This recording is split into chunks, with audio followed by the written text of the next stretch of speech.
Y nos vamos a meter a analizar ya lo que finalmente se dio anticipado por el diario Clarín el 28 de mayo. Y uno se pregunta, ¿se puede creer en este informe que dio la Gendarmería cuando había sido adelantado el 28 de mayo de este año por el diario Clarín, cuando en el primer día esta junta médica de peritos de la Gendarmería por el caso Nisman anticipaba? Vamos a verlo, porque estas cosas hay que recordarlas. Ahora vamos a hablar de las contradicciones de las dos pericias en el caso Nisman. Pero fíjese, cuando el 28 de mayo el diario Clarín decía: nuevas pericias oficiales sostendrán que a Nisman lo asesinaron. Expertos de Gendarmería entregarían los resultados del juez en 30... Es decir, ya anticipaban el 28 de mayo lo que iba a pasar con este informe que entregó hoy. ¿Se puede creer, cuando ya te lo anticipaban el 28 de mayo, cómo estaba predeterminado? Lo que hemos determinado, y lo que me venimos convocando y llamando aquí, la operación Nisman. Porque es evidente que dirigentes del PRO y muchos desde los medios que lo hacían durante el pasado gobierno como acción política, y decían y sostenían que a Nisman lo habían asesinado sin prueba, pero para perjudicar políticamente, ese deseo ahora lo quieren llevar. Y lo adelantaban el 28 de mayo, por eso digo, ¿se puede creer en este informe de la Gendarmería cuando insólitamente el primer día que esta junta se ponía a trabajar ya te anticipaban que las pericias sostendrán que a Nisman lo asesinaron? ¿Cuán creíble es eso? ¿En qué está envuelta la Gendarmería también? Que han recreado, porque fíjese, parte de estas pericias no se realizaron en el baño donde muere el exfiscal Alberto Nisman. Recrearon un baño en las instalaciones de Gendarmería. Digo, es poco serio, es muy poco serio, 2 años después, que muchas de las cosas que se habían sostenido inicialmente ahora se desvirtúan. Pero vamos a ver lo que la ex esposa de Alberto Nisman, como representante de la querella, Sandra Arroyo Salgado, sostenía sobre la muerte de Alberto Nisman. El disparo no es en la sien, es arriba de la oreja y detrás de esta y de atrás hacia adelante. Y el arma no estaba apoyado. ¿Lo escuchó bien? Lo que decía la doctora Sandra Arroyo Salgado sobre cómo había sido el disparo que hiere mortalmente al fiscal. Se lo pongo de nuevo y por favor, fíjese lo que dice la doctora Sandra Arroyo Salgado. El disparo no es en la sien, es arriba de la oreja y detrás de esta y de atrás hacia adelante. Y el arma no estaba apoyado.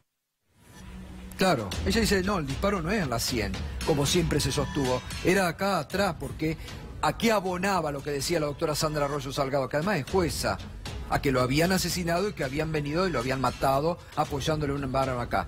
Fíjese, esto lo muestra la revista Noticias, es de La Causa. Mire dónde fue el disparo.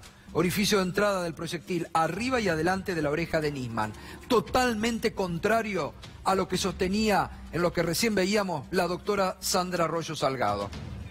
Esta foto, esta es una foto del expediente. Lo tapamos, lo tratamos de hacer lo más presentable para no herir ningún tipo de sensibilidad a usted. Pero esta es la foto del expediente, esta es la foto del cuerpo del fiscal Alberto Nisman, tomado. Ahí se ve el orificio de entrada. ¿Acá dónde está? Mire dónde está. Aquí se ve la oreja. Y mire dónde está el orificio de entrada. Delante de la oreja de Nisman. Todo lo contrario a lo que decía Sandra Arroyo Salgado y sostuvo. Y los medios que acompañaban sostenían. Fíjese, vamos de nuevo a lo que decía Sandra Arroyo Salgado. El disparo no es en la sien, es arriba de la oreja y detrás de esta y de atrás hacia adelante. Y el arma no estaba apoyado. Bueno, y está clarito. Esta es la foto. Esto es lo que vale. Totalmente opuesto a lo que siempre sostuvo y sostenían desde los medios Sandra Arroyo Salgado. Es decir, que se cae eso que sostenían con esta foto, reitero, que publicó, y les recomiendo que vean el material que publicó la revista Noticias durante el fin de semana. Esto desmiente lo que decía Sandra Arroyo Salgado. Pero vamos a las contradicciones con el primer informe del cuerpo médico forense, cuya el primero que tiene antes que la fiscal Fein, a días de haberse producido la muerte del fiscal Nisman, fue el presidente de la Corte, Ricardo Lorenzetti. Llamativamente hoy la Corte saca un comunicado y dice: nosotros no tuvimos nada que ver con ese informe del cuerpo médico forense. Sin embargo, el titular, una vez que terminó la autopsia y la realización del peritaje sobre el cadáver de Nisman, el primero que tuvo el informe en mano antes que la fiscal fue el presidente de la Corte, Ricardo Lorenzetti. Vamos a ver las contradicciones. Dos pericias y muchas contradicciones. ¿Qué dice la Gendarmería? El fiscal habría sido asesinado por 2 personas. ¿Qué dice la Junta Médica? El informe del cuerpo médico forense. No se encontraron indicios que sostengan que la muerte de Nisman fue un homicidio. Aparte de esto, me detengo acá un minuto. La primera persona que llega al departamento de Alberto Nisman fue su madre. No puede ingresar, tienen que llamar a un cerrajero, ingresan con el cerrajero y la primera persona en ingresar al departamento de Alberto Nisman fue su madre, la señora Garfunkel. Cuando van, no puede abrir la puerta del baño porque el cuerpo lo impedía. No puede ingresar. Y si no puede ingresar, uno dice, ¿cómo salieron por esa puerta donde el cuerpo estaban supuestamente las personas que lo asesinaron? ¿Por dónde se escaparon? ¿Qué tenía? ¿Algún conducto secreto el baño del departamento de Alberto Nisman? Bueno, vamos a otra de las contradicciones. Ubican la muerte del fiscal durante la madrugada del domingo entre las 2 y 3. El peritaje de Gendarmería. La Junta Médica, la muerte se habría producido entre las 8 a.m. del domingo y las 12 de ese mismo día. Acá recordemos lo que tantas veces comentó y nos comentó en este espacio Tuni Coleman, en que a las 7 de la mañana, creo si no me equivoco, el fiscal va, repasa de su computadora personal, entra en el sitio Infobae, lee noticias, busca otra información en otros sitios y eso está comprobado. Llamativamente, la muerte, la Gendarmería lo ubica entre la madrugada del domingo, entre las 2 y las 3. Vamos a otra de las contradicciones.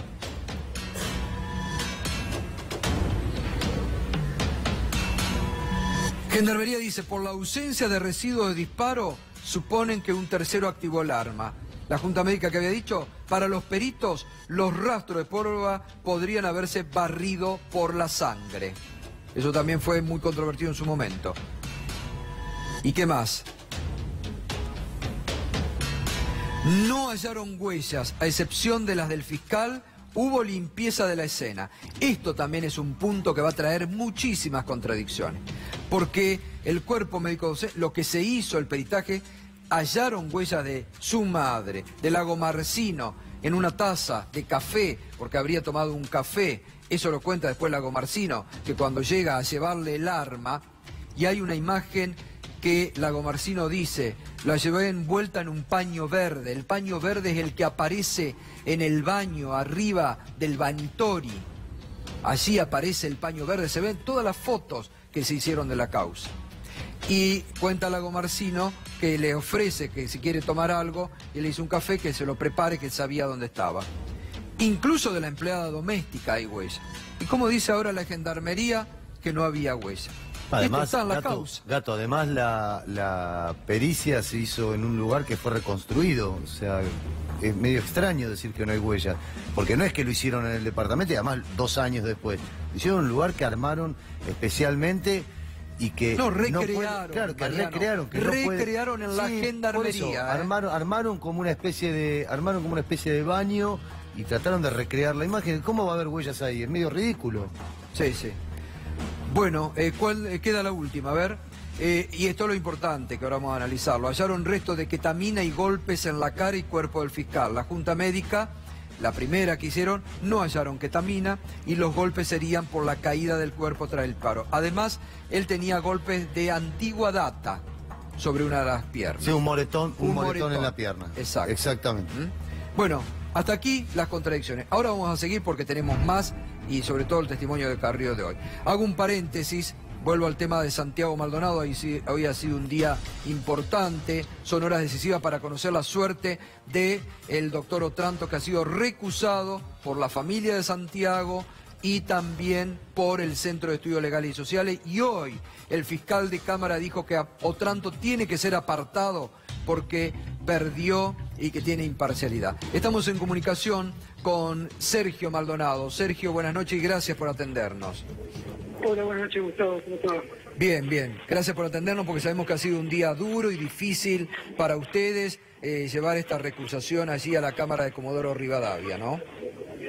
Sí, pero bueno, dentro de todo, productivo creo. Por lo menos estamos conformes con... se nos escucharon y nos dieron lugar y el fiscal, digamos que hizo su parte, así que creemos que estamos confiados que tiene que avanzar eso positivo. ¿Ustedes creen que esta postura que tiene el fiscal de Cámara que dicen que Otranto tiene que ser apartado finalmente es la tesitura que se mantendrá por parte de los jueces? Yo estimo que sí, o sea, si no, por ahí no hubiese sido contradictorio, hubiese habido alguna objeción, pero digamos que no, es difícil por ahí preverlo y saber hasta dentro de 48 horas, o sea, quizás tal vez mañana tenemos alguna novedad, porque 48 horas es el máximo, pero por ahí antes podemos tener alguna novedad.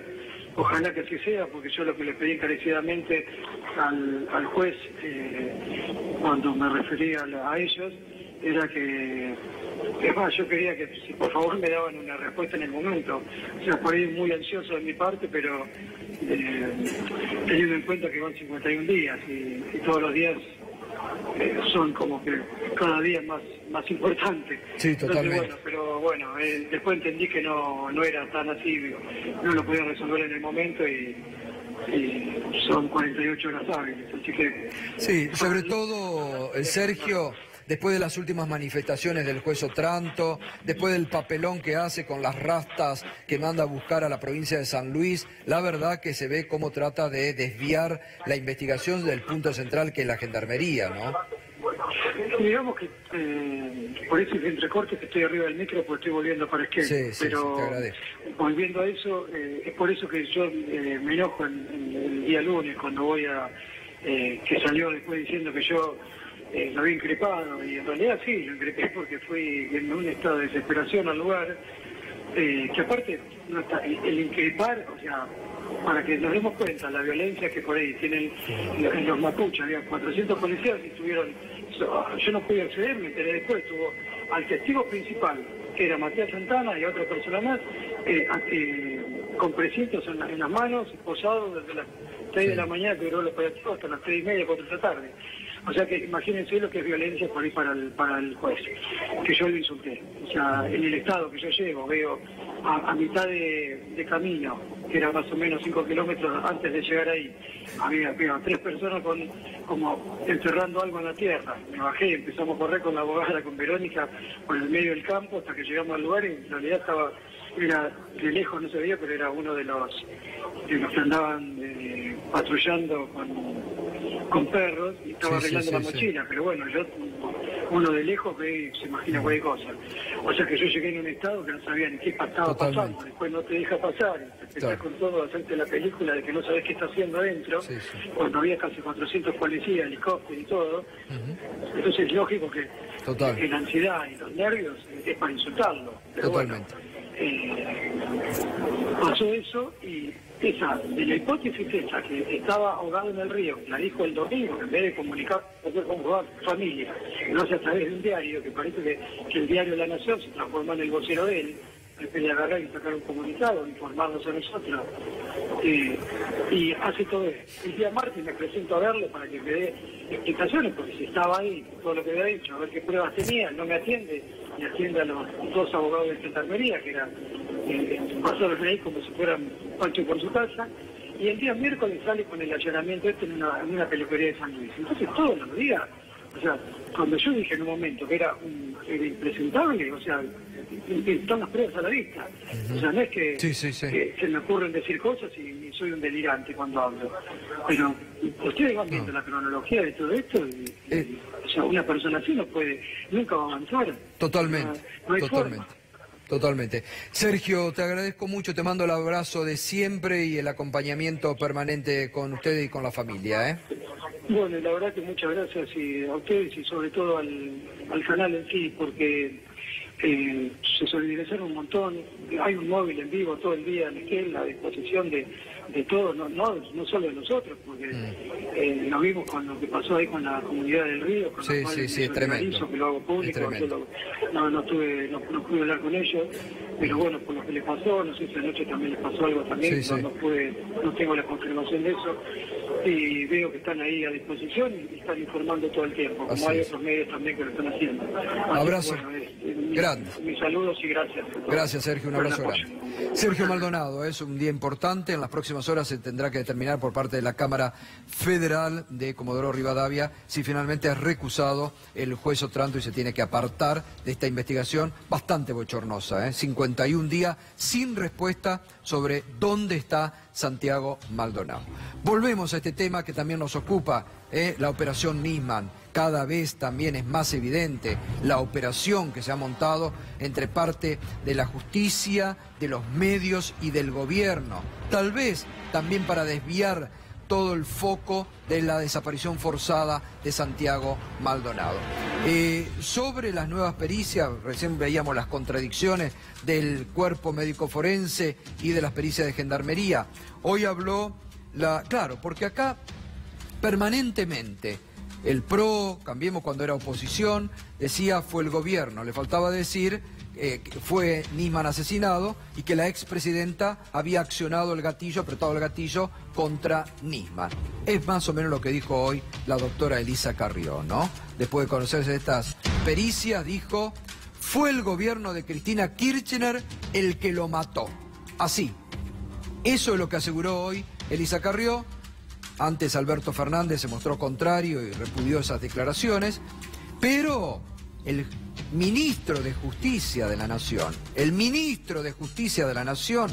sale a bancar esta postura de la doctora Elisa Carrió.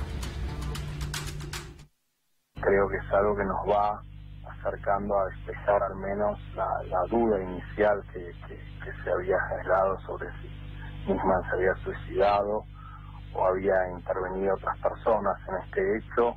Aparentemente este informe nos acerca mucho más a esta segunda posición.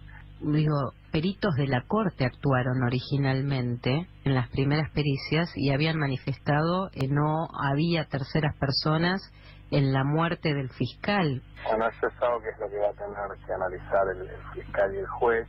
Muy dura salió Carrió, diciendo que el gobierno de Cristina mató a Nisman. La verdad es que la diputada en muchas de estas cosas ha sido muy certera. Ella desde un primer momento señaló muchas de estas cosas. Me parece que es alguien al que siempre hay que prestarle atención.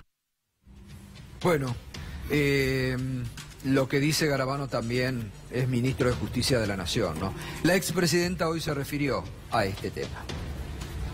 Sobre algo que ha dicho Carrió, que dice que a Nisman lo mató su gobierno, y usted sabe que estamos en el umbral de una manifestación de gendarmería, desde mi punto de vista tocando fondo, como uno no podía imaginarlo, de decir que a Nisman lo mataron y lo mataron dos personas, etcétera. A esto reapareció justo porque había estado de vacaciones Carrió hoy agregándole que lo mató su gobierno. ¿Quiere hacer algún comentario o la quiere dejar pasar? Mire, me parece puede decir paso, ¿eh? No, yo no paso nunca.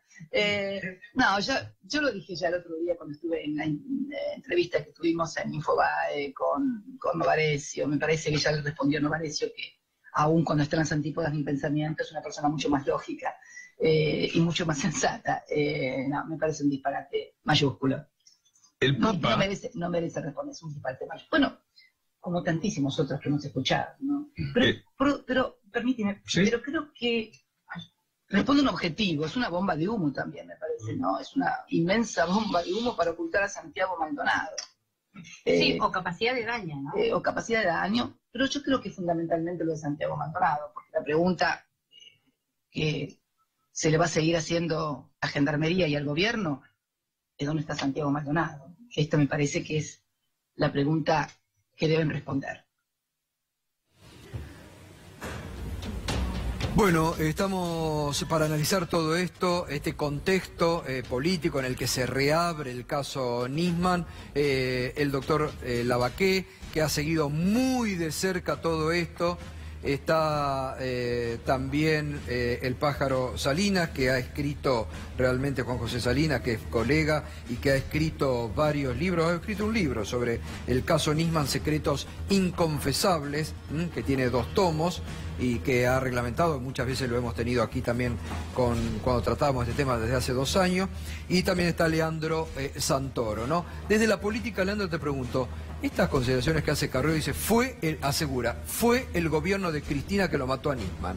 Mirá, Gato, como no hay logros objetivos para mostrar, porque todos los indicadores sociales, socioeconómicos empeoran en este gobierno, tomaron la decisión política de trabajar la subjetividad, de recrear la subjetividad.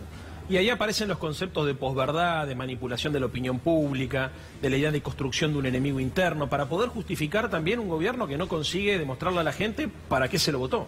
Entonces, acá lo más triste de todo esto no es solamente que la diputada que se tomó vacaciones volvió y tiró la bomba de humo, creo que en coincidencia con lo que decía Cristina, para pasar a la ofensiva, porque el gobierno tenía dificultades para explicar el rol de Nochetti en la provincia de Chubut, y tenía dificultades para explicar las dificultades económicas que suceden en la Argentina, plantea esto.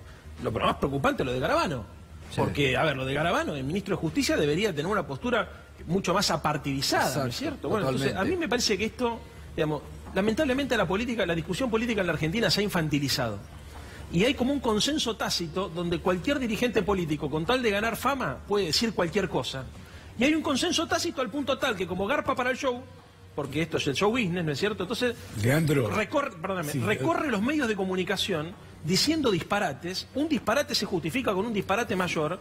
Los medios de comunicación, como ven el minuto a minuto, terminan, no todos, pero muchos de ellos sí, terminan justificando ese tipo de cosas y empezamos en una espiral de delirios, digamos, que la verdad es sorprendente. O sea, en ningún país del mundo se puede sostener una cosa de esta naturaleza, a ver, y no actuar.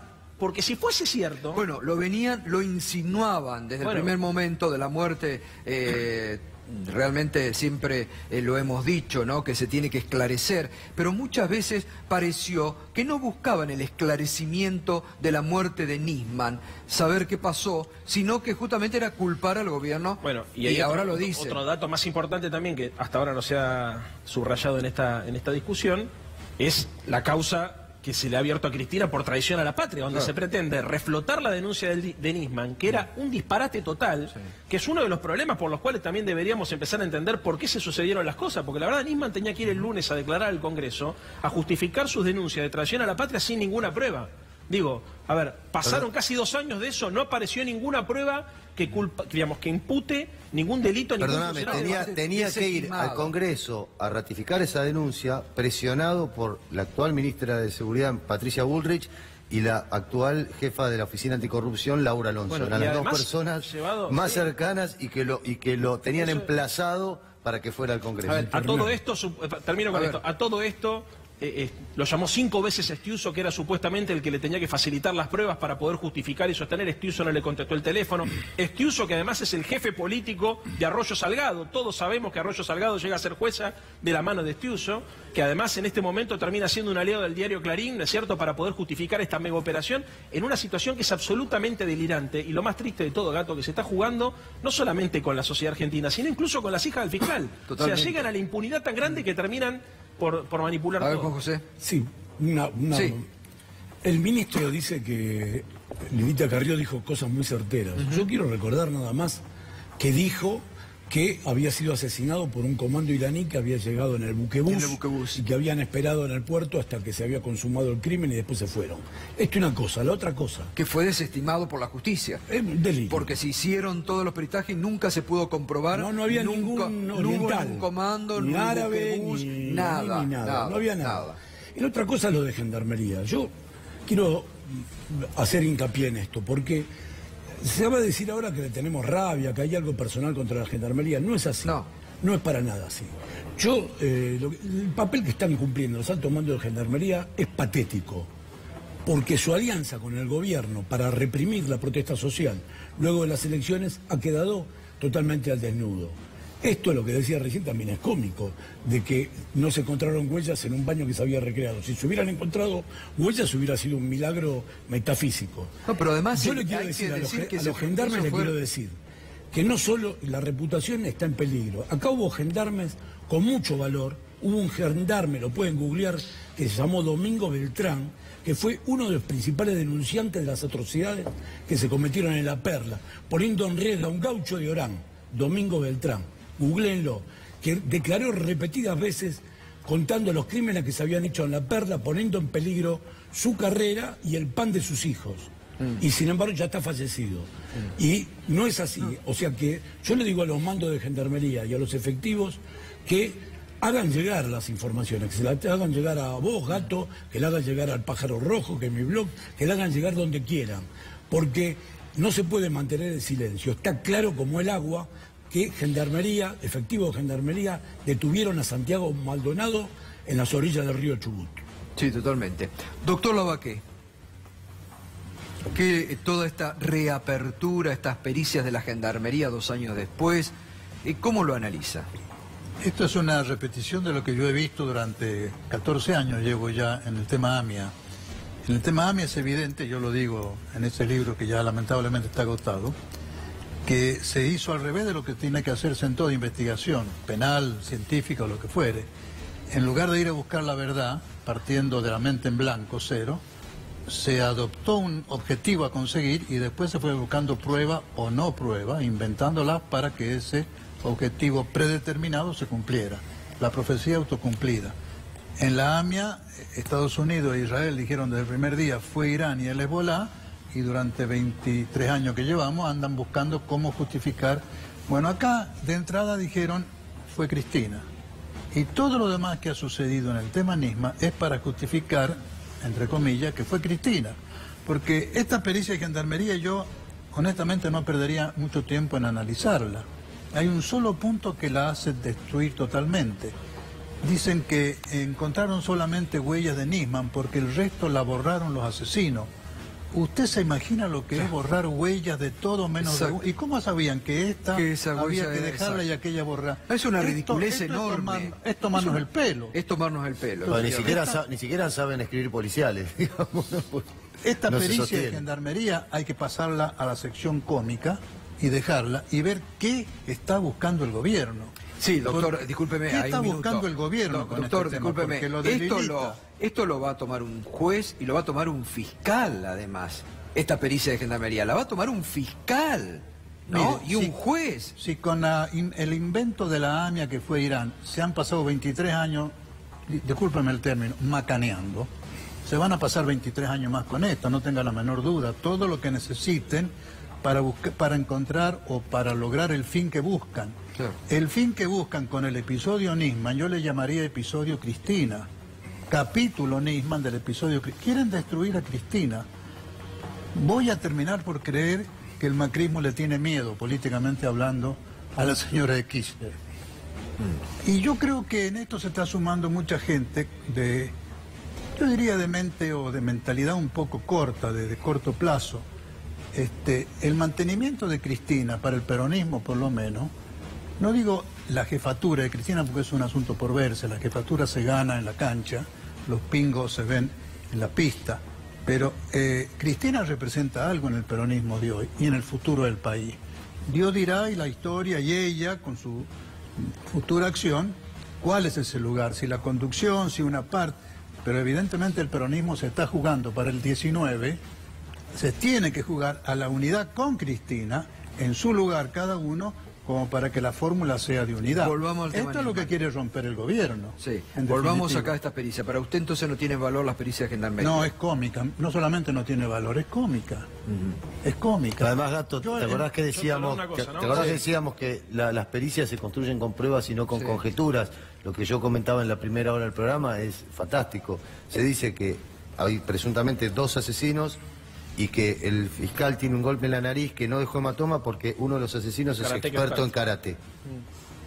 Yo pocas sabía? veces vi una cosa así. ¿Cómo sabía No sabés que ni quién es el asesino y sabés que es experto en karate. Claro, Eso como se sabe. Es insólito.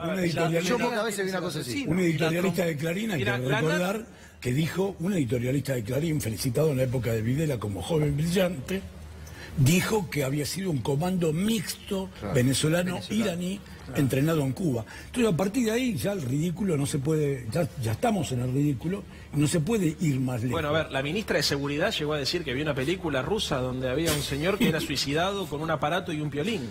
Sí, o sea, a ver, esto no obsta que todos digamos que queremos saber qué pasó con el fiscal Nisman, ¿no? Porque esto siempre a veces se confunden las cosas. Todos queremos saber la verdad. Todos queremos saber la verdad. Que la verdad, perdón, déjame decir esto, porque si no, a ver... Bueno, pero que se selle de una vez la verdad. Sí, pero Hamilton, a ver, la manipulación de la justicia por parte del poder político en la Argentina, la verdad, no nos puede sorprender. O sea, porque todo el tiempo estamos viendo que, digamos, cuando el gobierno pierde la iniciativa política, lo vuelven a poner a Nisman en el tapete y empiezan a aparecer versiones disparatadas.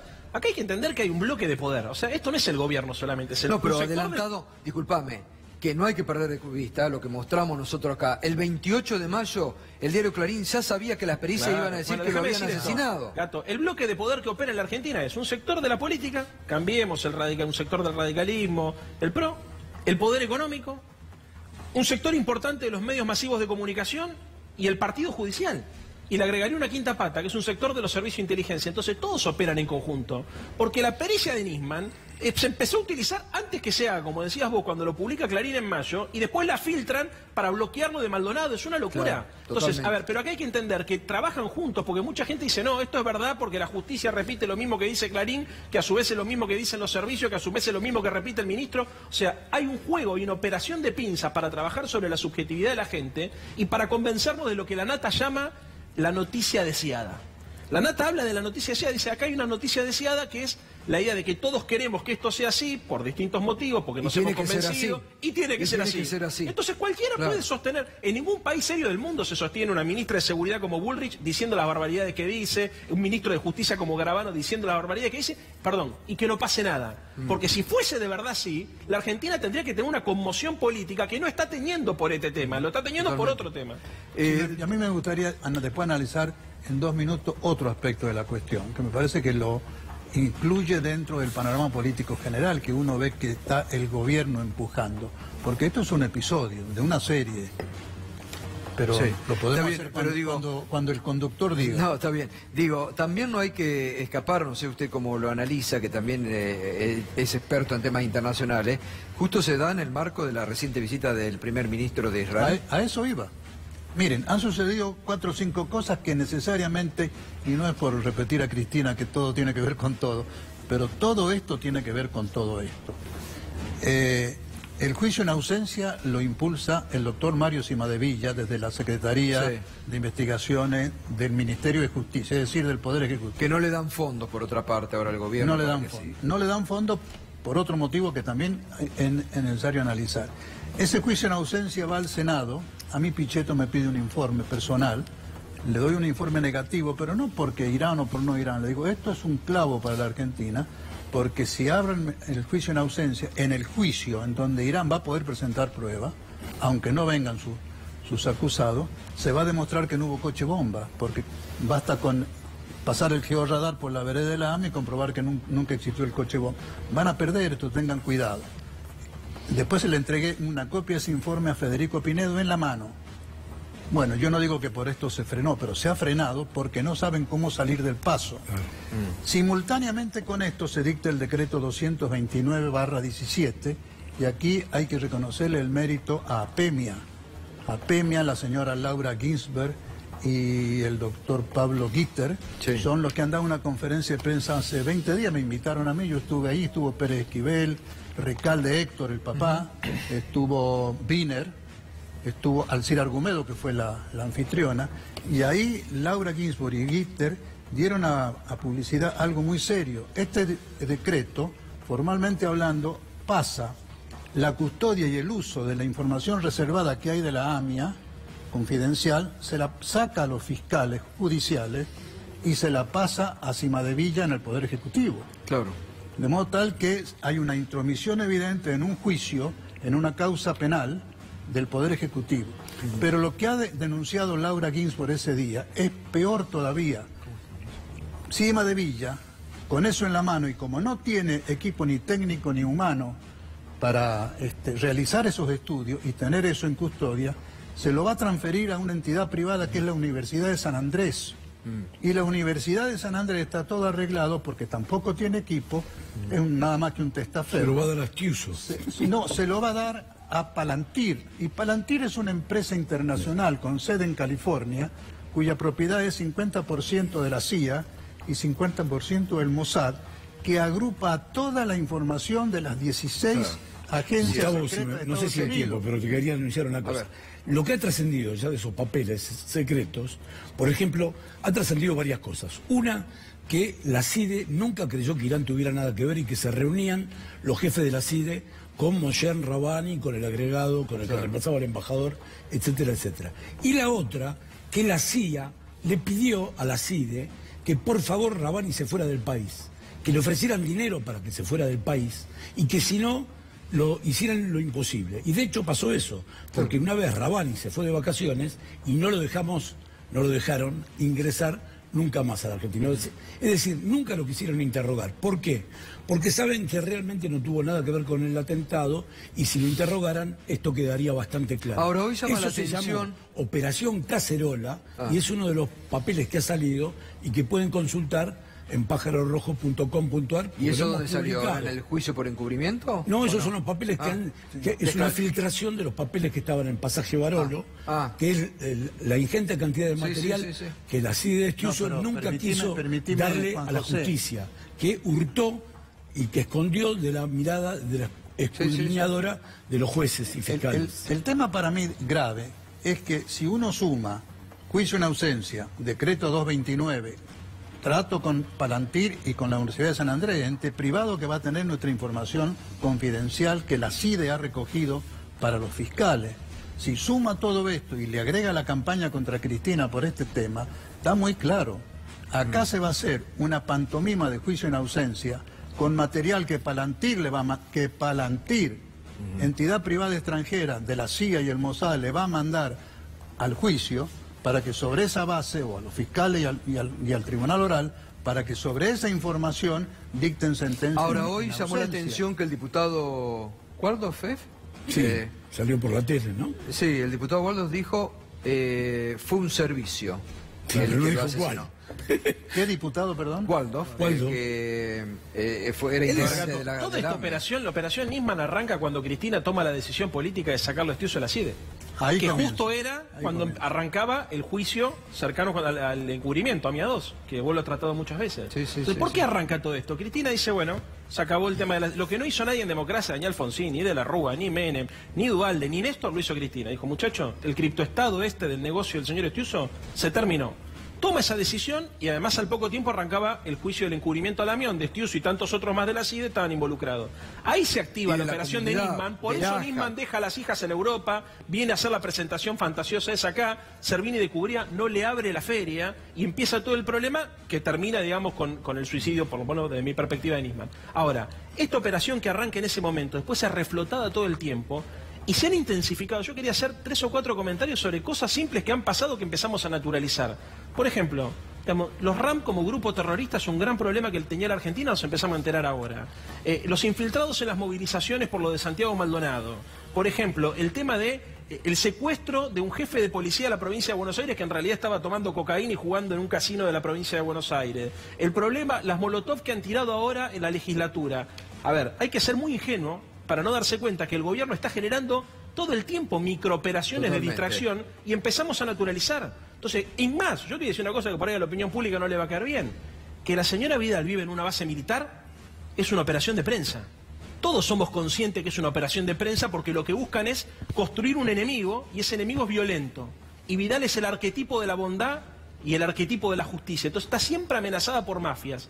Y la lógica acá es, como ellos no consiguen respuesta a los problemas socioeconómicos, construyen mitos, ¿no es cierto? El mito, por ejemplo, ahora es el de la Argentina violenta. Hoy Macri estaba en Chaco, o ayer creo, y todo el tiempo haciendo referencia a la violencia. Y cuando hablan de Santiago Maldonado, nunca lo mencionan como tal. Siempre es un hippie que estaba cortando la ruta 40. Sí, lo niegan, bueno, no lo nombran. Pero a ver, el miedo disciplina, el miedo disciplina. Muy tonto para no darse cuenta. Mira, la derecha cuando está en la oposición habla de inseguridad. Y cuando está en el oficialismo habla de orden público. Han cambiado el discurso. Ellos saben que como tienen que darle una respuesta a su electorado, lo que van a buscar es decir, bueno, nosotros vamos a controlar el espacio público contra el kirchnerismo que es agresivo y violento. Porque además todo lo que pasa en Argentina, la culpa es nuestra. Los tomas de los colegios nuestras y van las organizaciones sociales. Vos sabés que la violencia disciplina. A ver, el miedo es lo que disciplina. Y lo que están generando, lo que están pretendiendo generar en realidad es la construcción de una subjetividad donde la gente atemorizada termina justificando cualquier cosa. Ahora, Juan José, ¿vos qué crees que pasó? Volviendo a lo que realmente nos debe importar. ¿Qué pasó con Nisman? Yo creo que está bastante claro lo que pasó con Nisman. Lo que pasa es que nadie se fija cuál es la progresión de lo que hizo Nisman en vida. A mí me interesa mucho más lo que hacía Nisman durante esa larga década, que cuando empecé la investigación era un misterio, porque ¿qué había hecho Nisman? Nada. Entonces decimos, ¿qué hizo este hombre durante 10 años, además de viajar con modelos? Operaciones de prensa también. Sí. Entonces, a mí me parece que donde había que poner la lupa es en eso, qué es lo que había hecho. Y me parece claro algunas cosas. Ustedes me dirán, no tenés pruebas totales, puede ser. Él, cuando hace lo que hace, lo hace también impulsado por el lobby israelí, la derecha israelí que está en el gobierno de Netanyahu. Porque Netanyahu tenía que ir a se había autoinvitado al Congreso de Estados Unidos para tratar de boicotear, parece que lo va logrando, el acuerdo nuclear entre Estados Unidos y las demás potencias occidentales e Irán. Y fue, y tenía que decir que Irán era un país terrorista. ¿Y qué pasa? No hay ningún acto terrorista de Irán en todo el orbe. Desde, por lo menos desde la década de 80, que tampoco eran terroristas, sino que ejecutaron un par de partidarios del Shah de Persia, ¿no? Después le echaron la culpa de una bomba en una discoteca, pero nunca quedó claro en Berlín, hace muchos años, en los años 80, y nunca jamás se volvió a hablar de ningún acto terrorista de Irán. Los únicos actos terroristas que había, entre comillas, eran los de Buenos Aires. Entonces, era absolutamente imprescindible que se reflotaran. Y Nisman cumplió esa función. Por eso, Jorge Asís el otro día, con mucha maledicencia, que estoy enojado con él porque dice que lo mataron a Nisman. Yo creo que no tiene ninguna prueba, pero con mucha maledicencia dice, bueno, pero hay que ver quién lo mató. Es lo mismo que Waldo Wolf ahora dice, un servicio, pero no sabemos cuál. Porque en realidad, yo creo que se suicidó. Lo digo así francamente. Pero si había un servicio de inteligencia que le convenía, le valía más Nisman muerto que vivo, eran los israelíes. Totalmente. Bueno, ahí hay que realmente destacar, siempre lo hemos destacado aquí, lo que también opina el periodista, ¿no?, del diario Clarín, el Tata Ian, ¿no?, que él que dice y reitera y ratifica, sobre todo en lugares que le son absolutamente adversos, que fue un suicidio, con información. ¿Y cómo lo tratan? Porque además el Tato hizo un libro y conoce. A mí me tiene sorprendido de lo gorila que está. Y aún así, bueno, no adjetivemos sobre colegas. No, digo, antiperonista, aristocratizante, etcétera, etcétera. Lo digo, lo conozco y le tengo simpatía en algunas cosas, pero la verdad que estoy sorprendido de sus posiciones públicas. Pero en esto, con la coherencia en esto del Tato hay que decir, siempre él sostuvo que fue un suicidio y lo sigue defendiendo a rajatabla, y yo creo que sabe mucho, como dice Mariano, ha escrito, se ha nutrido de información, Gustavo, ¿lo viste a y lo ratifica. ¿Lo viste a Disunino el otro día cuando presenta la radiografía y esta foto que vos mostraste en Gorilas Sueltos? Animales. Casi lo linchan. Claro, casi lo linchan. Por eso, parecía Rosa Luxemburgo, bueno, pero porque, en medio del fascio. Porque no cumple con lo que bien decía Leandro recién, que es el deseo que tienen, que esto ocurre, lo terminan creyéndose. ¿Para usted qué ocurrió con Nisman? Yo creo en el suicidio, pero coincido con el pájaro. Si no fue suicidio y fue asesinato, o el suicidio fue inducido, acá hay un solo candidato. Ellos le han echado la culpa, bueno, lo que ha hecho Valelita Carrió, en serio, es otro disparate de eso que tendría que estar en una antología del disparate. Es diputada, ¿no? O senador, diputada, no. Y va De candidata ganó las PASO por amplio margen. El nivel de ella, digamos, no puede estar haciendo estas afirmaciones gratuitas. Pero de una u otra manera, al único sector que le importaba que no muriera Nisman, o sea, le iban a echar la culpa si moría Nisman, era el gobierno. Y el único sector que sale beneficiado con que no pueda hablar nunca más Nisman era la oposición. Es la gente que lo protegía, desde Laura Alonso, no digo que fuera ella, pero digamos, no le interesaba que muriera Nisman en estas condiciones. Laura no le interesaba, Patricia Bullrich. Al contrario, le interesaba que nunca más pudiera hablar Patricia Bullrich, Laura Alonso, Estiuso, que no le atiende el teléfono, la CIA y el Mossad, porque al final después se ha ido descubriendo lo que también creo que Berbique ha dicho en Página 2 el domingo, la lista de depósito que le hacía. Y ojo, bueno, eso Nisman también lo sabía. Adelson, socio de Abruz. Bueno, otro tema. $6.000 por mes. Bueno, durante 4 años. 25.000 cuatro cuentas afuera, Otro tema que la justicia no ha investigado. Las cuentas. ¿Por qué tenía cuentas con testaferro? Que no nos olvidemos, esto lo denunció la propia Sandra Arroyo Salgado. Sí, ¿no? sí, porque estaba cuidando la plata de las hijas. Importa, pero porque la madre lo primero. Pero la justicia esto no lo ha investigado. La mamá lo primero que hizo el día subsiguiente fue sacar la plata de las 4 cajas de seguridad que tenía, 2 en el Banco Ciudad, una en una financiera sobre la calle Florida y otra en el Banco Patagonia. Y la de su casa. Y la de su casa, más 4 cuentas que tenía fuera en los Estados Unidos y también en Uruguay, más un departamento. A ver, déjame decir esto. A ver, es evidente que frente a la acusación, Nisman sabía que se le iba a venir después una investigación a él.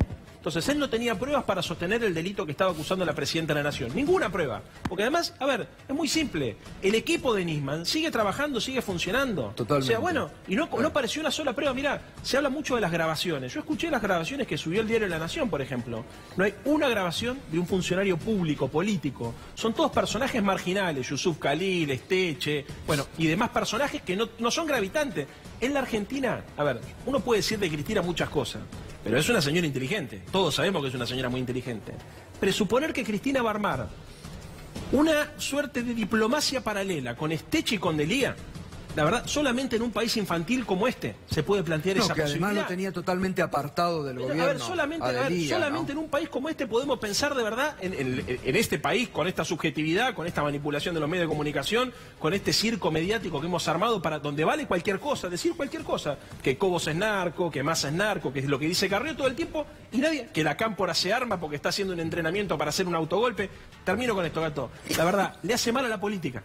Acá el problema no es solamente Cristina. Quien piense que esto es para destruir a Cristina, yo creo que se equivoca. Quieren destruir la política y quieren conseguir una democracia precarizada. ¿Decía, doctor? No, yo insisto, hago hincapié en las consecuencias políticas de todo esto, internacionales. Nos están metiendo de a poco, embretando, y el término corresponde, el brete de los animales, hasta que al final lo obligan a caminar hacia el martillazo en la cabeza. Nos están embretando con todos estos operativos que van combinándose, hasta la mala investigación de lo de Maldonado uno comienza a sospechar que no es casual, porque es demasiado mala para que sea casual. Sí. Entonces uno dice, bueno, acá están preparando algo perjudicial, muy perjudicial para la Argentina. Bueno, al principio se vienen los entrenamientos. ¿A quién se le ocurre entregar la información confidencial del tema AMIA a una empresa extranjera de un servicio o 2 servicios extranjeros? ¿A quién se le ocurre armar todo esto que están armando para echarle la culpa a la expresidenta? ¿A quién se le ocurre hacer todo esto si no es para lograr un objetivo político pesado? Pues... Y el caso Maldonado es una divisoria de aguas, porque si no lo podemos frenar, esto se va a volver a repetir. Está escrito. Va a durar años. No, digo que va a haber más desaparecidos.